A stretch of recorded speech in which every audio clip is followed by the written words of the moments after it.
से पहले जिक्र करेंगे मंत्रिमंडल विस्तार के बाद विभागों के बंटवारे का। जी हां, 5 दिन बीत जाने के बाद भी अब तक विभागों को लेकर कोई फैसला नहीं हो पाया है और अब सूत्र ऐसा बता रहे हैं कि हाईकमान ने यह सूची अपने पास रख ली है।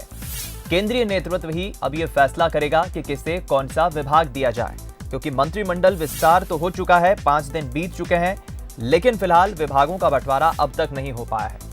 इधर 2 दिनों के दिल्ली दौरे पर पहुंचे मुख्यमंत्री शिवराज सिंह चौहान आज भोपाल लौट रहे हैं। मुख्यमंत्री ने कहा था कि भोपाल लौटते ही वो मंत्रियों के विभागों का बंटवारा कर देंगे, लेकिन जो राजनीतिक हालात हैं उसे देखते हुए कहा नहीं जा सकता कि आज मंत्रियों को विभाग बढ़ जाएंगे, क्योंकि कई सारे पेच फंसे हुए हैं। विभागों को लेकर सहमति नहीं बनी तो मंगलवार को प्रस्तावित बैठक ही निरस्त कर दी गई।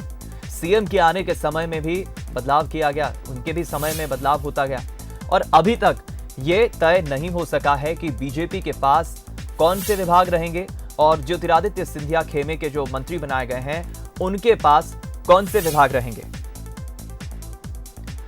तो खबर है कि आज मुख्यमंत्री शिवराज सिंह चौहान लौट सकते हैं दिल्ली से। इधर आपको यह भी बता देते हैं कि आखिर वो कौन से ऐसे बड़े वजनदार विभाग हैं जिनको लेकर पेच फंसा है, खींचतान मची हुई है। इन विभागों को लेकर खींचतान मची हुई है। नगरीय विकास, पीडब्ल्यूडी, राजस्व, स्वास्थ्य विभाग, परिवहन विभाग, जल संसाधन मंत्रालय, पीएचई विभाग, वाणिज्य कर मंत्रालय, आबकारी विभाग, स्कूल शिक्षा और महिला एवं बाल विकास। और इधर खींचतान की वजह क्या है, आखिर इतनी लेट लतीफी क्यों हो रही है, इस पर भी हम अगर कारण पर नजर डालें तो सूत्रों का कहना है कि सिंधिया ने 7 कैबिनेट मंत्रियों के लिए बड़े विभाग तो मांगे ही, साथ ही 4 राज्य मंत्रियों के लिए स्वतंत्र प्रभार वाले विभाग मांगे हैं। कांग्रेस से बीजेपी में आए हरदीप सिंह डंग, बिसाहू लाल सिंह और एंदल सिंह कंसाना को भी विभाग दिया जाना है। वहीं सीएम चाहते हैं कि बिसाहू लाल और एंदल सिंह कंसाना को भी कुछ विभाग मिले। मुख्यमंत्री ने वाणिज्य कर, आबकारी, महिला बाल विकास, परिवहन, ऊर्जा, उद्योग, जल संसाधन, नर्मदा घाटी विकास सहित कुछ विभाग अपने करीबी मंत्रियों के लिए मांगे हैं, मगर केंद्रीय नेतृत्व इस पर तैयार नहीं, लिहाजा पेच यहीं पर फंसा हुआ है और खींचतान मची हुई है। हम रुक करेंगे न्यूज हेड शरद द्विवेदी जी हमारे साथ फोनलाइन पर जुड़ गए हैं ज्यादा बातचीत के लिए। शरद जी, पहले हमने देखा मंत्रिमंडल विस्तार को लेकर काफी उठापटक सरगर्मियां हुई, उसके बाद 5 दिन बीत गए हैं लेकिन मंत्रालयों का बंटवारा अब तक नहीं हो सका है। मंत्री कहते हैं कि ये मुख्यमंत्री का विशेषाधिकार है, लेकिन क्या दिल्ली में मौजूद हाईकमान, केंद्रीय नेतृत्व ही अब तय करेगा मध्य प्रदेश की राजनीति में? कैसे देखते हैं आप इसको? ऐसे समझिए दीपक की कोई बहुत संवेदनशील मसला होता है, जैसे नया विवाह है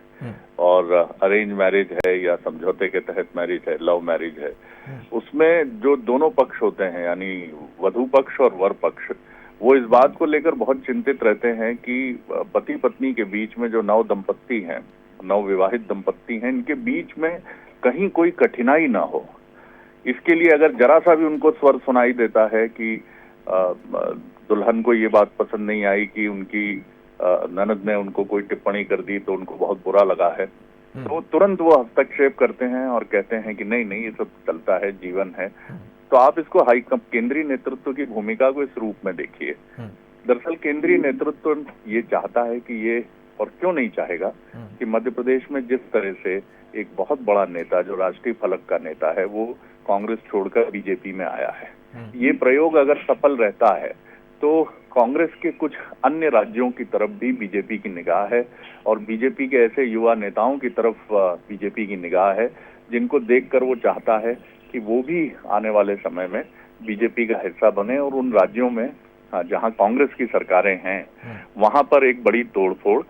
हो और जिससे कांग्रेस कमजोर हो। इसलिए केंद्रीय नेतृत्व नियंत्रण, जब उसको लगता है कि समझौते पर बात नहीं पहुंच रही है, ऐसा नहीं हो रहा है कि इस मसले को लेकर सिंधिया जी या शिवराज जी के बीच में कोई खींचतान मची है या उनके बीच में कोई बहुत विवादित स्थिति है, लेकिन समझौता ना होने पर केंद्रीय नेतृत्व तुरंत नियंत्रण अपने हाथ में लेता है और कहता है इसको ऐसे करिए। तो यही वो परिस्थिति है कि जब